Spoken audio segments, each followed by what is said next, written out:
Hola, ¿qué tal? Muy buenas noches. Castilla y León, y más en concreto Salamanca, han tenido la suerte de soportar a uno, si no el más importante intelectual de los siglos XIX y XX. Miguel de Unamuno no dejó indiferente a nadie de su época.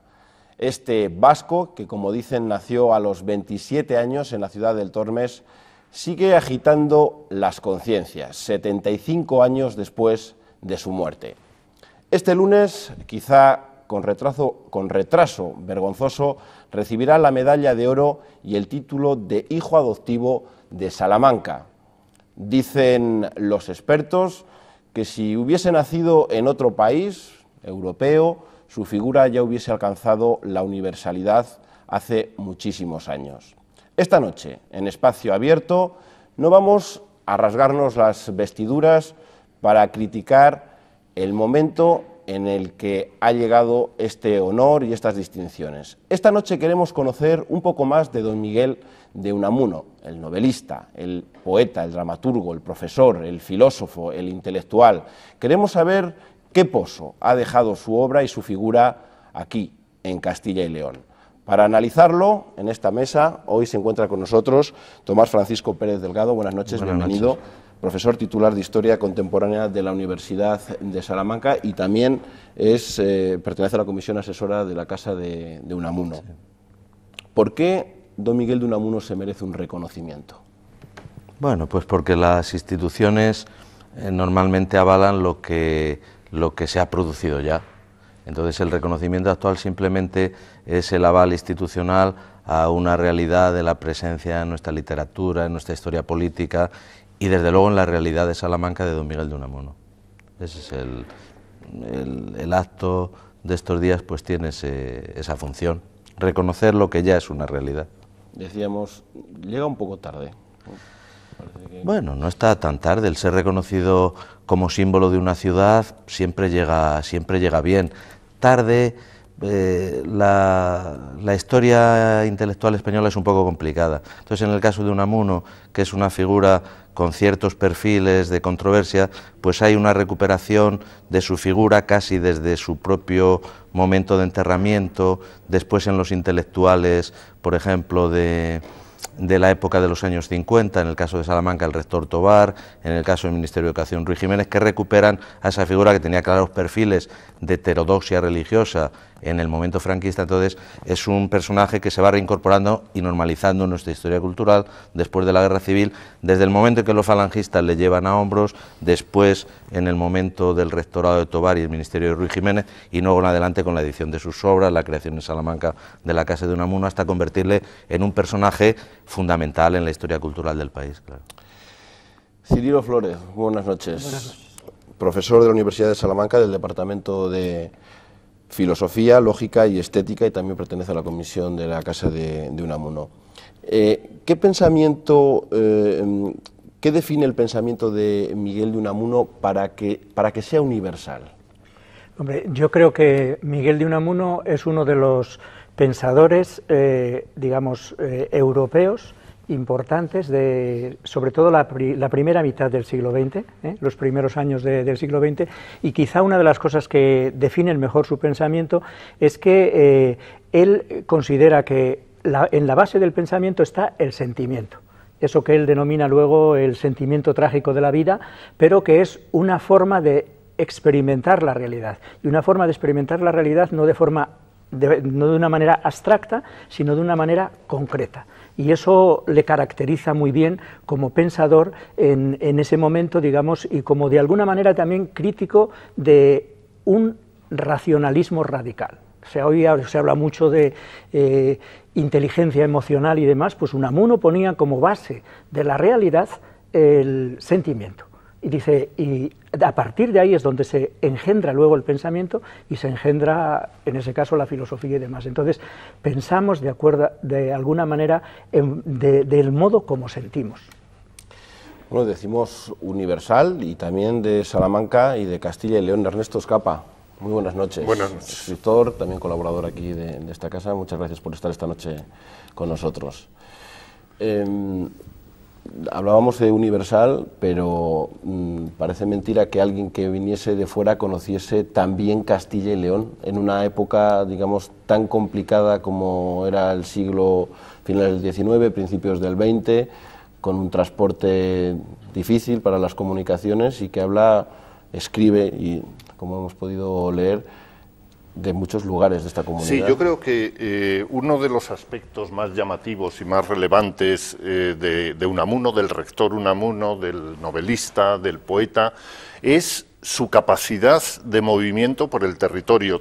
Todo Castilla y León, además de Portugal y otras zonas de España, pero cada rincón de Castilla y León que tiene para nosotros, para los que vivimos ahora a principios del siglo XXI, interés, tiene la huella y la presencia y el texto de Unamuno. Y eso va desde Gredos a Urubión, a la montaña palentina, a la tierra de Campos, es decir, en cada lugar, e incluso tiene la capacidad de recoger también transformaciones importantes en aquel momento. Por ejemplo, cuando está al lado del Esla, cerca de la desembocadura ya en Muelas del Pan, de la desembocadura en el Duero, él se plantea, cuando asiste a la implantación de los saltos del Esla, de los saltos del Duero, qué pasará con todo aquello, qué transformación va a ocurrir. Incluso hace aquella reflexión tan bonita de decir, aquellas truchas que nacen con el Duero en el Urbión y que se alimentan con el serrín de aquellas serrerías cuando van recorriendo este territorio hasta llegar a Portugal. Y pues es muy llamativo, por ejemplo, en un intelectual como Unamuno de su época, el conocimiento, la ligazón, la relación tan estrecha y tan fructífera que mantiene con los intelectuales portugueses, ese iberismo que él personifica y del que es un ejemplo absoluto. Hablaremos de todo ello. Vicente González Martín, muy buenas noches, decano de la Facultad de Filología de la Universidad de Salamanca. El lunes el Ayuntamiento de Salamanca le va a nombrar hijo adoptivo, honorífico, un honor, junto con la medalla de oro de la ciudad. ¿Cumple Salamanca con Unamuno con estos honores? Salamanca ha sido contradictoria con Unamuno, como Unamuno lo ha sido consigo mismo y con los demás. Unamuno partía al principio de la presentación diciendo que es un hombre universal, o podía haber sido más, lo fue universal y suficientemente universal. Antes decía Escapa que estaba en relación con los intelectuales portugueses, con los alemanes, con Ernst Curtius, con Walter von Warburg, con los italianos, con Benedetto Croce, con los ingleses, con los franceses, con Maurice Legendre, con todos los grandes intelectuales del momento. Él abrió esas puertas a Europa, a pesar de que hablara algunas veces de la no europeización. Era un hombre universal. Digo que fue contradictorio y Salamanca lo fue con él. Salamanca en unos momentos determinados, pero como ocurre en todos los pueblos, pues estuvo a su lado y lo vitoreó y otras veces lo insultó. Y ahora, pues otra vez vuelve en ese continuo corsi e ricorsi de la historia vicchiano, vuelve al reconocimiento. Esperemos que se quede aquí. Bueno, abarcar la figura de Miguel de Unamuno es muy complicado por su extensión y sobre todo por la multitud de facetas que recorrió. Nosotros hemos querido hacer un pequeño informe, un resumen de la figura de Miguel de Unamuno. Escritor, intelectual comprometido con su época y alma de poeta. El Unamuno filósofo, el ensayista, y el Unamuno poeta. Su forma de actuar en la vida era de poeta. No tenía un sentido, digamos, prosaico de las cosas, tenía un punto de vista muy elevado, muy digno.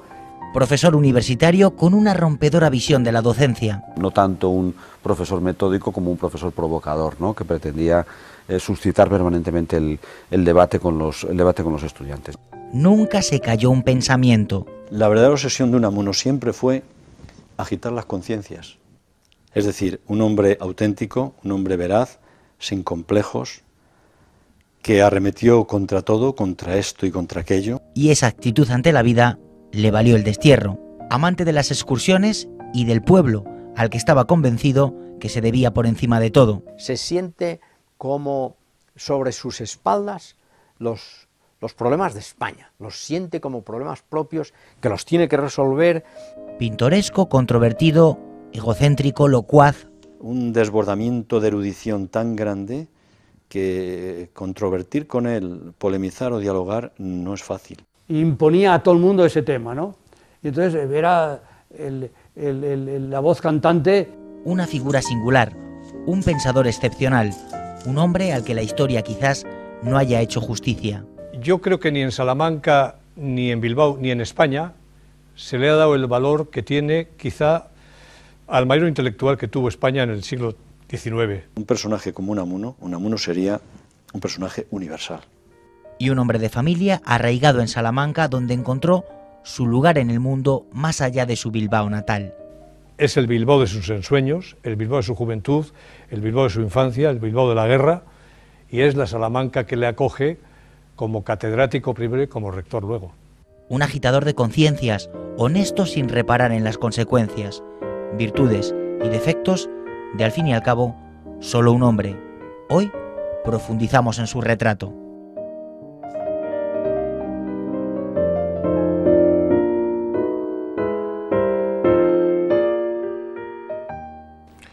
Vamos a intentar desmenuzar la figura de Miguel de Unamuno. Agitador de conciencias, ¿actualmente también? Bueno, actualmente no creo.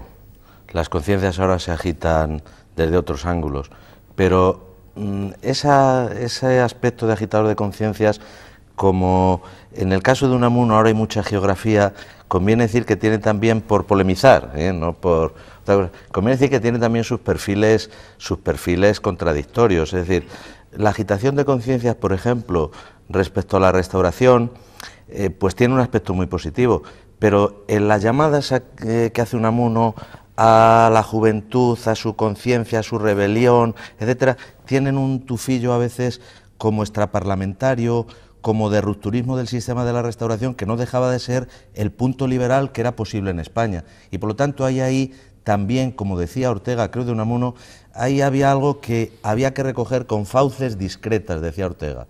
Sí, porque en Unamuno hay mucha ganga también. Lo digo por avivar la polémica y porque hay mucha geografía en torno a una persona que es indiscutible como intelectual, eso es evidente. Pero no creo que ahora las conciencias se agiten desde Unamuno. Nadie, los intelectuales de esta época o los jóvenes de esta época no tienen a Unamuno, digamos, como su referente más importante. Es decir, España es un país europeo que tiene muy lejos 1936, que es cuando murió Unamuno, queda muy lejos.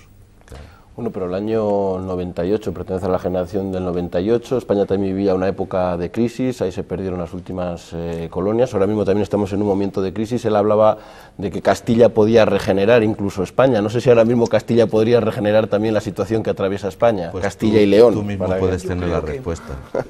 Yo creo que Unamuno ya no es que hoy día sea excite las conciencias, no, Unamuno ha pasado a ser un clásico.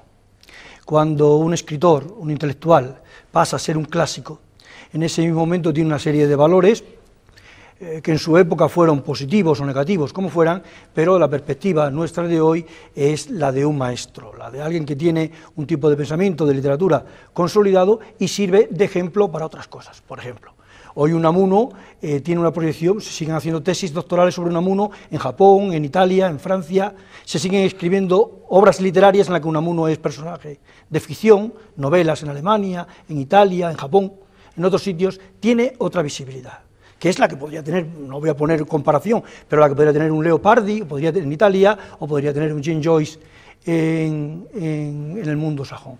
Pienso que es esa conversión en clásico lo que nos la hace valioso y útil hoy día para nosotros. Es que aquí a mí me parece que hay un punto que es muy importante en cuanto a agitador de conciencias y demás, cómo ha cambiado la situación social y la realidad social histórica de principios del siglo XX, en el cual Unamuno tenía su expresión, y en este momento. Entonces, en aquel momento, la clave fundamental para agitar conciencias, por decirlo de alguna manera, era el intelectual.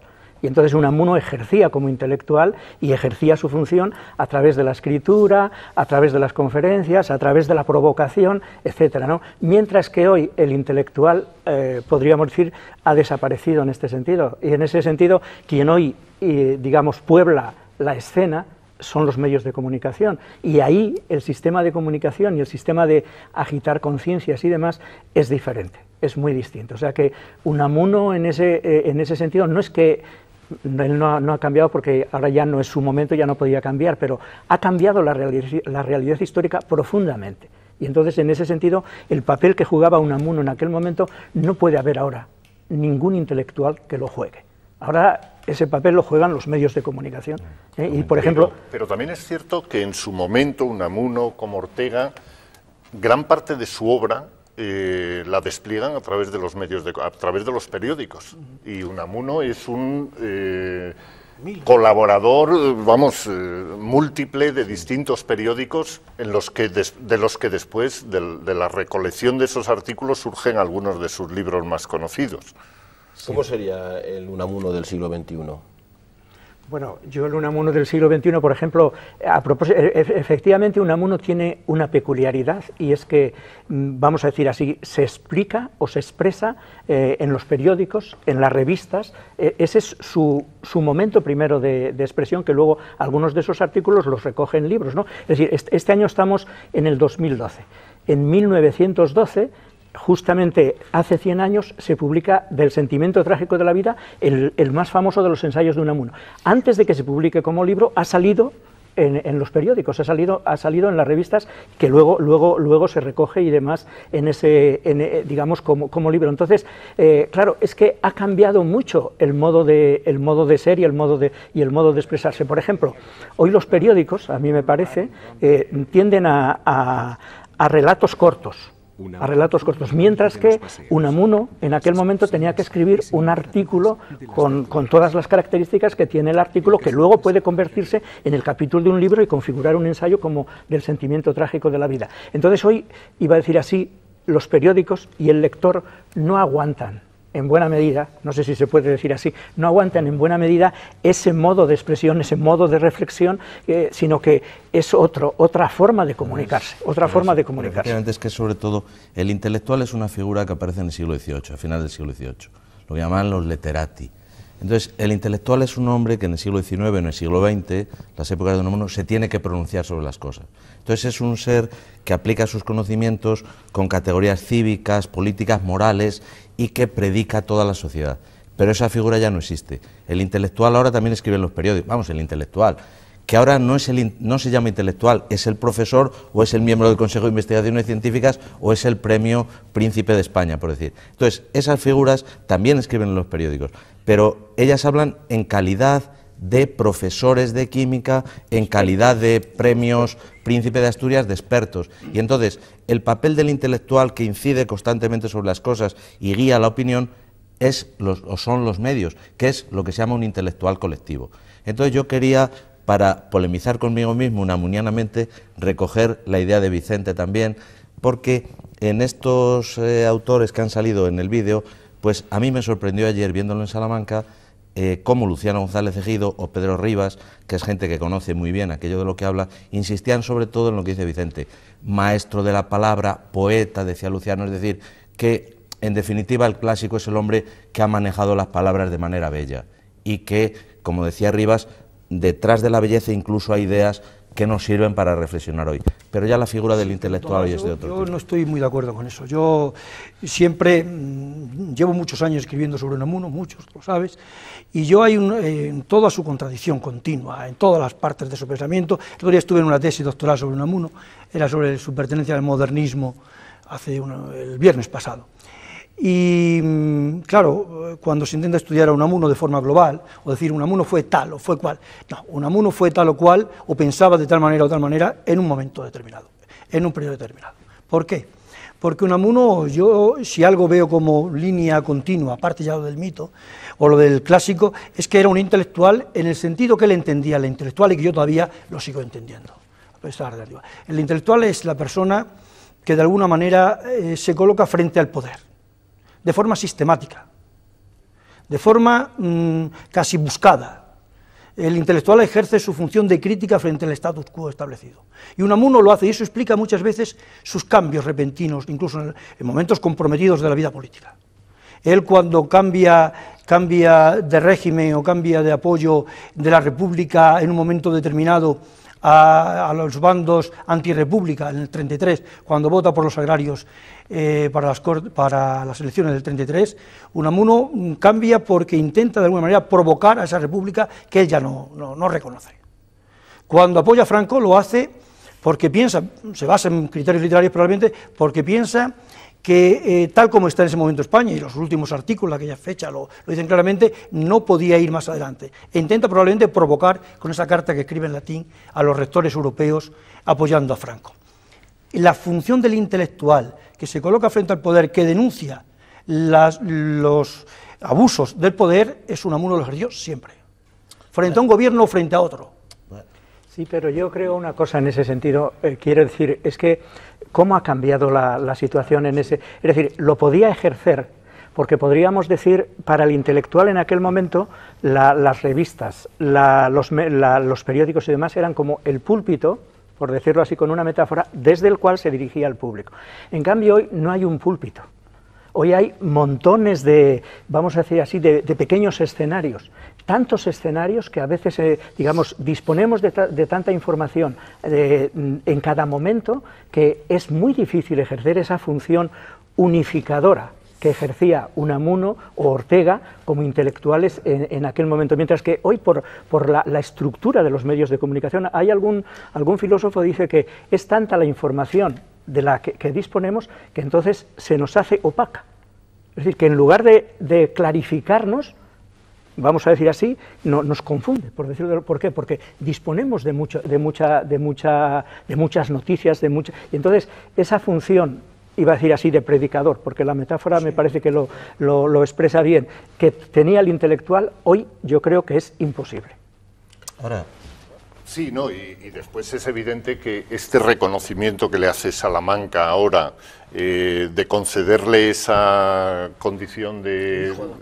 se lo quitó antes, se lo hizo la República, se lo hizo Franco, se lo quitó Franco, se lo quitó la República, es decir, eso lo padeció a lo largo de toda su vida porque efectivamente era un tipo con un criterio muy independiente, como decía uno de sus títulos, contra esto y aquello, incluso en artículos geográficos. Yo recuerdo uno precioso, ese que escribe en Gredos, pues arremete, de repente tiene varios párrafos en que empieza a arremeter contra la sociología y los sociólogos, diciendo, estos idiotas que ahora se creen que eso de la sociología... O los cielos me aplanan, los claros me aplanan, y luego les encantan los cielos. Pero en el caso de Unamuno, quiero decir que él es un escritor, él es un profesor, él es un rector, él es un diputado, él es un hombre que se opone al Frente Popular, hay todo, entonces son elementos que hay que defender.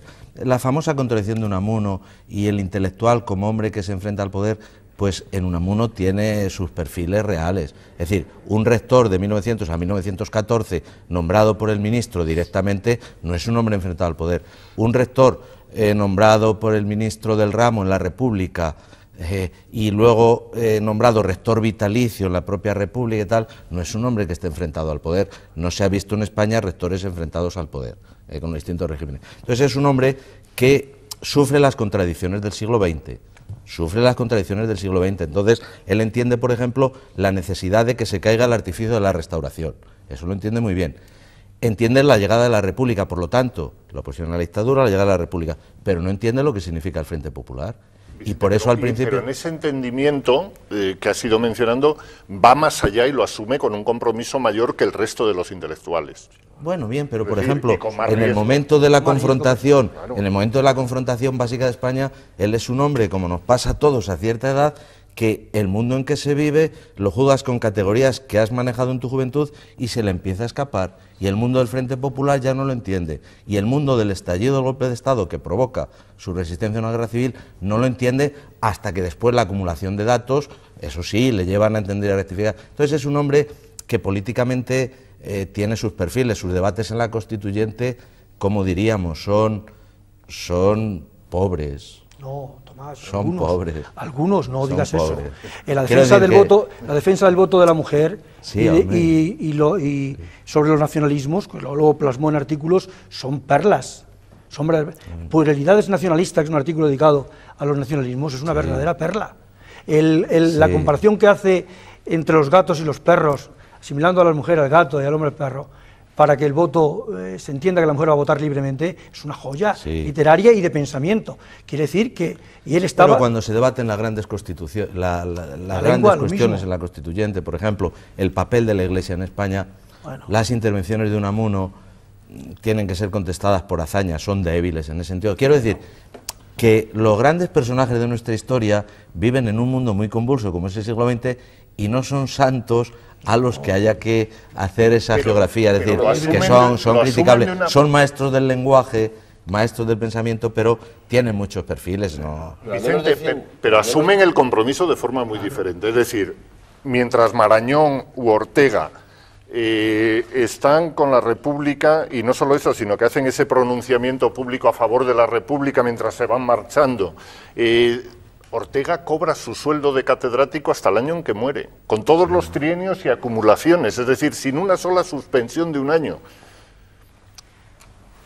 Es decir, pero Unamuno defiende al menos su conciencia.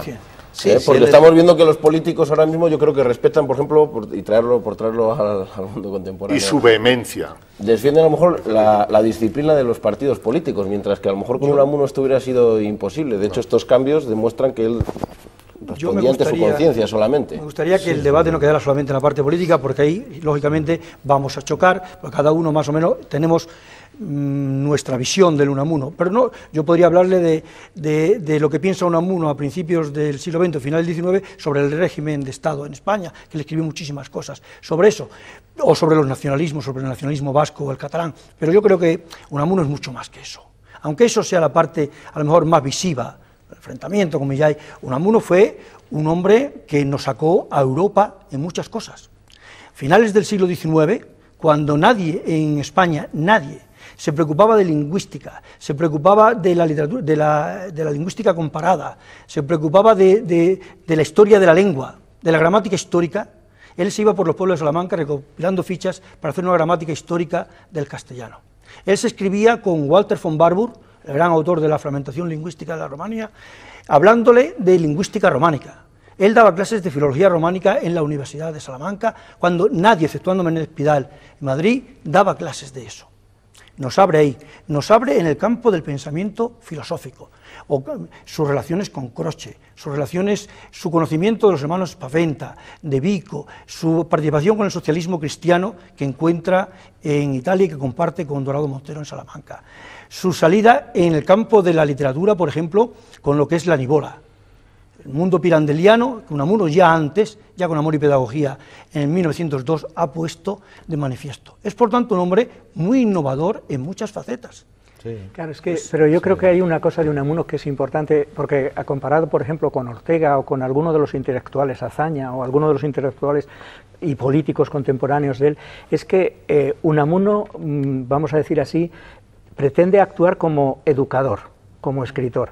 Y entonces, desde ese punto de vista, no tiene una vamos a decir así, ligazón a una posición determinada, sino según el momento y según es la circunstancia y según es la idea que está en juego, opina y reflexiona sobre ella. Él decía, esa yo creo que es una idea muy característica de Unamuno: yo no quiero hacer discípulos, yo quiero hacer hombres libres, que piensen por sí mismos. Entonces, su afán, fundamentalmente, tanto en política como en filosofía, como en literatura, como en cualquiera de las facetas que él cultivaba, era que digamos, el lector fuera autónomo, pensara por él mismo. Y esa es la función del escritor que Unamuno se atribuye. Por eso Unamuno, en la polémica con Ortega, dice: yo no soy político, yo soy escritor.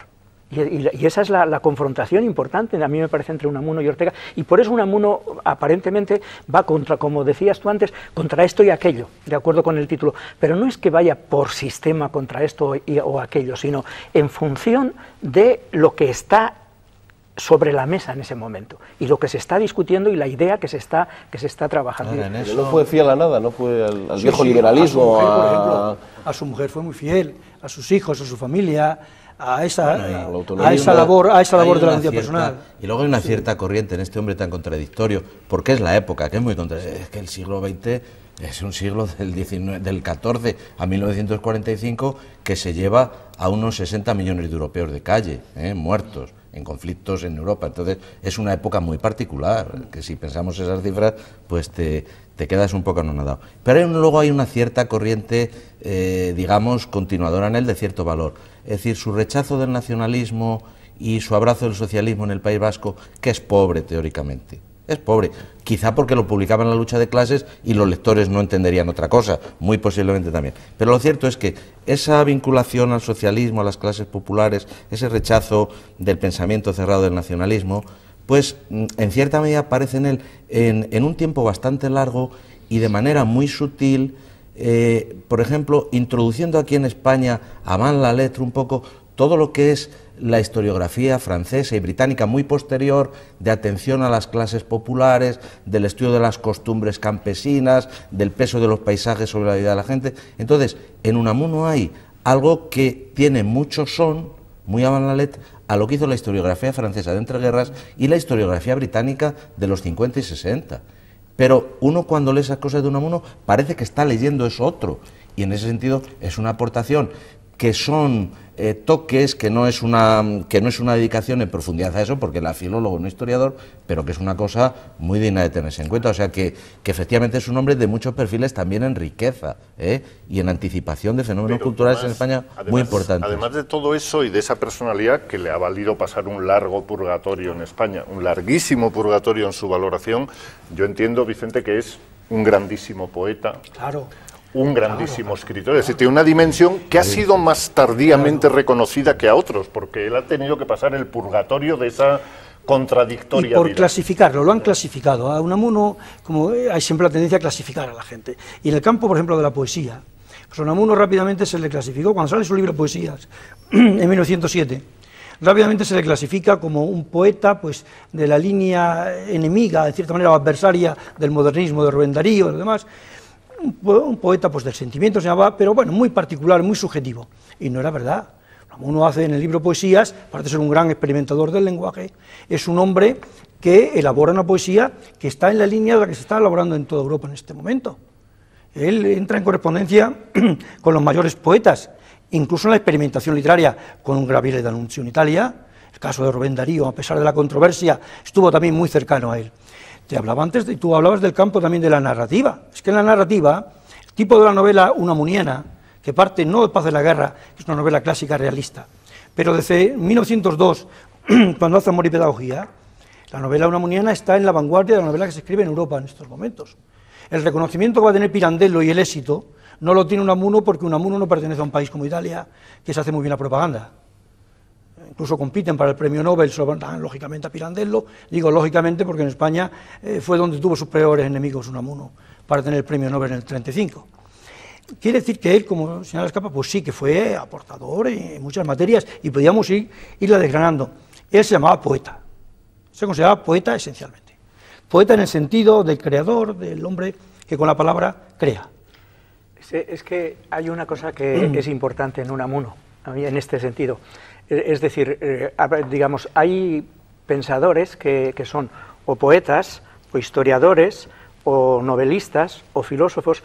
Lo importante de Unamuno es que Unamuno es filósofo y escribe un ensayo como del sentimiento trágico de la vida, es poeta y escribe poesías tan relevantes, por ejemplo, el poema de El Cristo de Velázquez, es un poema impresionante como tal poema, es decir, escribe novelas extraordinarias, es decir, hay pocos pensadores que se expresen de forma tan diversa y tan correcta como lo hace Unamuno, como poeta, como, vamos a decir así, filósofo, como novelista, porque escribe novelas relevantes, poemas relevantes, ensayos relevantes. Y a día de hoy tienen otra interpretación todos esos textos, porque lo veíamos también en el reportaje de ayer, Tienen, yo te digo una cosa, es decir, no es lo mismo leer a Unamuno, me imagino, en el siglo XX que leerlo en el siglo XXI, es decir, a cada uno, por compararlo con el propio Quijote, es decir, yo todavía he estado en un internado en el que las ediciones de Austral de Unamuno llevaban hojas cortadas y yo creo que eso os pasaría a más de uno. Pero además, yo sí te diría que como persona que me interesa mucho el entorno, viajar por Castilla y León, por ejemplo, en Unamuno, en los textos de Unamuno hay sugerencias, hay descubrimientos, es decir, si el embalse de Ribadelago se rompe y aquellas aguas llegan al lago de Sanabria, hay un poema de Unamuno donde, aparte de San Manuel Bueno Mártir, un poema donde habla de aquellas víctimas que van a comer las truchas, es decir, es que parece que está, de verdad, y eso mismo te ocurre en cualquier otro paraje de Castilla y León, en la tierra de Campos, es decir, dice cosas esenciales en artículos de prensa, cosas esenciales que después de 60, de 70, de 90 años, tienen una nueva expresividad y tienen un sentido importante. Bueno, desde ese punto de vista, lo que yo decía antes, para historiadores es una llamada de atención muy importante a lo que es la idea central de la historia, hablar de la vida de los hombres, no de las instituciones, no de los personajes, no solo de la vida política. Y eso es lo que contienen esas obras de Unamuno. Sí, yo tuve una experiencia hace años, en 2 o 3 años no más, en Agrigento. En Agrigento hay un centro, se llama Centro de Studi Pirandelliani, Centro de Estudios Pirandelianos, donde lógicamente la figura central es Pirandello. Pero como a Luigi Pirandello se le ha puesto siempre en contacto con Unamuno, desde que él mismo se puso en un artículo, Pirandello y yo, de 1923, porque Unamuno se reconoce en Pirandello, 800 chicos de las escuelas, de los institutos italianos de la zona cercana a Agrigento, sicilianos, hicieron unas jornadas dedicadas a Pirandello y a Unamuno. La verdad es que la comprensión de Unamuno, la capacidad para entender su pensamiento estaba a la flor del día. Y yo además he dicho antes cómo Unamuno ha pasado un peldaño más a ser personaje de ficción. Unamuno es personaje protagonista en diversas novelas, hoy europeas, en lengua alemana, en lengua italiana e incluso en una en lengua japonesa, en la que Unamuno es uno de los personajes principales. ¿Y aquí en España se le estudia? ¿Se le tiene en tanta consideración como a lo mejor se le tiene en Italia? Mis estudiantes de literatura comparada sí. Me imagino, y creo que en mi facultad se le sigue estudiando. En los institutos y en los demás sitios, hombre, pues a ser un clásico, claro que se le estudia, porque se estudia a Antonio Machado, se puede estudiar a Benito Pérez Galdós, pero ya dentro de esa línea del escritor imprescindible que está ahí en las historias literarias y es considerado como uno de los mayores. Pues lógicamente se le estudia. Sí, bueno, está integrado en los programas escolares. Claro, seguro que hay un tema para la selectividad que se llama la generación del 98. Es decir, eso quiere decir que ya no se puede llegar a más consagración. El sentido de razón es un clásico, claro. Ahora, yo ya no me imagino ahora, o quizás sí, pero no lo sé, a los jóvenes leyendo la vida de Don Quijote y Sancho, siguiendo aquello, vamos a rescatar el sepulcro de Don Quijote y dejad esto y combatid lo otro. Eso quizá ya no, pero en un clásico hay muchas obras. Claro. Cervantes hizo el Quijote y otras que no se leen tanto. Para la historia van a quedar algunas de sus frases, por recordar alguna, el día de la raza, el venceréis, pero no convenceréis, y que luego ha tenido tanta utilización también en política. ¿Cuál es vuestra interpretación y sobre todo la utilización que os ha parecido, la utilización que se ha hecho por parte de unos partidos y de otros? ¿De lo del 12 de octubre? Sí. Bueno, eso ya no es utilizable. Ahora un francés ha escrito un libro, Rabaté, me parece, que analiza todo ese pequeño hecho del 12 de octubre. Entonces hay cosas que ya, bueno, pertenecen también como hechos del clásico a la historia de la nación. Hay un enfrentamiento ahí que Unamuno protagoniza y ya está.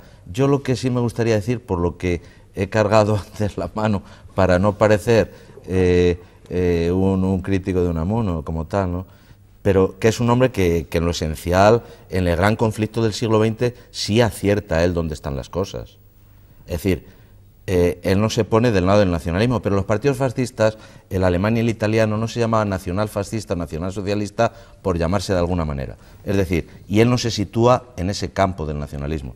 él no se sitúa tampoco en el campo del nacionalismo ultraespañol, él se sitúa en el campo del socialismo, de la República, rectifica su primera comprensión del golpe de Estado y se pone del lado de esa razón que él sirve durante toda su vida. Entonces es un hombre digno en ese sentido y que entiende dónde se sitúan los grandes conflictos en el siglo XX y se sitúa en su sitio. Ahora, claro, era un hombre afanoso también de distinciones y de poder, estará contento de la medalla aquella. Sí. Y yo creo que, por ejemplo... De su ego, ¿no? Que hablaba, yo creo que, por ejemplo, cuando el ministro de Instrucción Pública lo apartó en 1915, me parece, porque temía que un rector de Salamanca pudiera hacer campaña por los aliados y agitar un país que se quería que estuviera en la neutralidad más calmada posible, yo creo que este hombre no asumió aquel alejamiento del rectorado hasta por lo menos cuando en 1934 lo hicieron rector vitalicio, cosa no mala en la Universidad de Salamanca, nadie es vitalicio en nada. En Unamuno yo creo, Tomás, que hay que, yo siempre he propugnado en los últimos tiempos que hay que hacer una revisión de Unamuno, que hacer una revisión clara de Unamuno. La comprensión de Unamuno está muy condicionada por los primeros estudios que se hicieron, por los primeros que publicaron sus obras, Manuel García Blanco con sus obras, incluso en el campo político por Pérez de la Dehesa, por otros muchos más, por la filosofía también, por algunos, y Unamuno, claro, tuvo sus luces y sus sombras. Tú has dado la explicación del enfado por el rectorado, por la situación de la Primera Guerra Mundial, yo daría una explicación más pedestre. Él vivía en la casa Museo Unamuno, tenía muchos hijos y era bastante tacaño, muy tacaño, y aquello era para él un alivio en su economía familiar, vivir en la casa rectoral. El echarlo suponía ya un primer golpe personal a su economía. Luego, lógicamente, venía la enemiga con la reina regenta a la que él culpó por el tema, ¿no?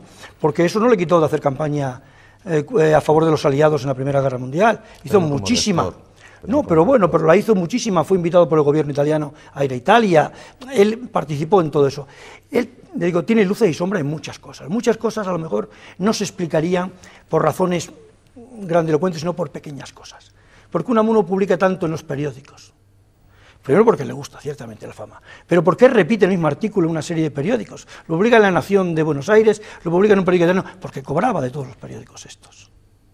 Y para él era un dinero, él lo decía también, me pagan 100 pesetas por los artículos de La Nación, y aunque lo haya publicado, pues bueno, pues otro.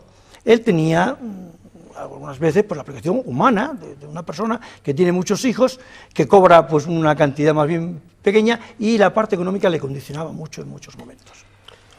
Tenemos que hacer una breve pausa, nos quedan unos minutos y ya terminamos con esa revisión de Miguel de Unamuno.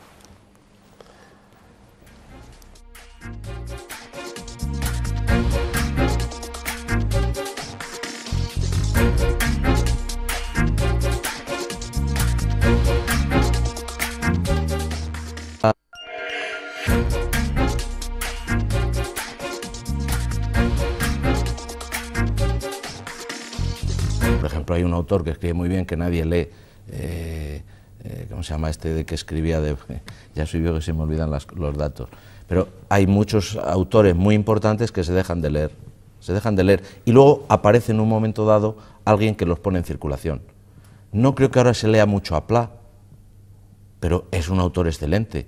Y sin embargo, habrá un momento en que Pla, de una u otra manera, vuelva a ser leído, es decir, eso es frecuente. Entonces, Unamuno, no sé, nadie puede saber en qué medida será un autor a considerar. Quizá también es porque ahora somos más conformistas, él era inconformista. Sí, pero de todas formas, yo creo que en ese sentido Unamuno tenía una preocupación que nunca abandonó, y es que escribía para un lector, y escribía para un lector no solamente de su época, sino para un lector, digamos, de hoy también y de mañana, ¿no? Entonces esa era una de las preocupaciones fundamentales de Unamuno, es decir, que a ese lector que él no conoce, pero que algún día, podríamos decir, resucitará las ideas que están ahí en la letra impresa. Esa era una preocupación profunda de Unamuno, y en ese sentido Unamuno, por eso yo creo que también escribía bastante bien. Es que lo sencillo en esta vida es, por ejemplo, creer. Lo difícil es no creer, ¿no? Sí, como pero pasaba... yo creo que él es ahora mismo es uno de los clásicos más importantes, de los autores más importantes del siglo XX español. Yo creo que sin duda, como poeta, como novelista, como pensador, y con mucha, quizá, más atención en el exterior que en el interior. Hay uno de los grandes escritores portugueses del siglo XX, Miguel Torga, adopta ese seudónimo y se llama Miguel por Miguel de Unamuno. Es decir, Yo creo que él, como ha comentado Vicente, en Italia, en Portugal, en Alemania, en Inglaterra, donde le nombran doctor honoris causa, en Cambridge, es decir, tiene una relevancia muy importante. Y yo creo que nosotros en Castilla y León tenemos una deuda con Unamuno, que es leer a Unamuno. Yo estoy de acuerdo con eso. Yo recogería de lo que va a quedar de Miguel de Unamuno algo que en una novela de la que yo he citado ya, es un escritor italiano, es además director de la RAI para el sur de Italia, se llama Raffaele Nigro, ha tenido muchos premios literarios y escribió una novela titulada Viaggio a Salamanca, Viaje a Salamanca. Es del año 2000 y el protagonista es Miguel de Unamuno. Yo soy también uno de los personajes de ficción. Bueno, Miguel de Unamuno, ¿por qué es Miguel de Unamuno y por qué es Salamanca? Nigro lo dice, comienza en una carta a un amigo suyo, editor, le dice, una vez en la vida, amigo Bernard, hay que ir a Salamanca. Si hay que ir a Salamanca, dice, porque allí está enterrado el que hizo de la palabra pues el arma de pensamiento, el arma de confrontación, el arma de vida y de actuación. La palabra y la literatura. Salamanca, dice Nigro, es la metáfora de la literatura comprendida por Unamuno. Igual que a principios de siglo, Benedetto Croce, y luego más tarde Borges o Sciascia, dirán que el Quijote no puede entenderse sin el comentario al Quijote de Miguel de Unamuno, la interpretación que él da. Quiere decir que algo positivo nos ha quedado muy. Pues muchísimas gracias a los cuatro, seguro que hemos aprendido un poco más de Miguel de Unamuno y ya con esa medalla de oro se hace justicia a este genio. Con tan ilustres compañeros siempre se aprende mucho, aunque el tiempo sea poco. Ernesto, en tu caso, punto y seguido, porque ahora continúa el informativo con Juanma Pérez. Vamos a la actualidad. No vamos a hablar de Unamuno, sino de los mineros y de otros conflictos que hay en Castilla y León. Nosotros nos tenemos que ir, les invitamos a que vean ese documental inédito realizado por Radio Televisión Castilla y León el lunes a las 9:30 de la noche en esta misma cadena con muchos testimonios, más de una hora con todas esas facetas de Miguel de Unamuno. Carta a don Miguel de Unamuno. Nosotros nos tenemos que ir, el próximo jueves volveremos, en ese caso para hablarles de la ordenación del territorio. ¿Qué es lo que va a pasar con los pueblos? Todas las respuestas aquí en Espacio Abierto. Pasen una feliz noche.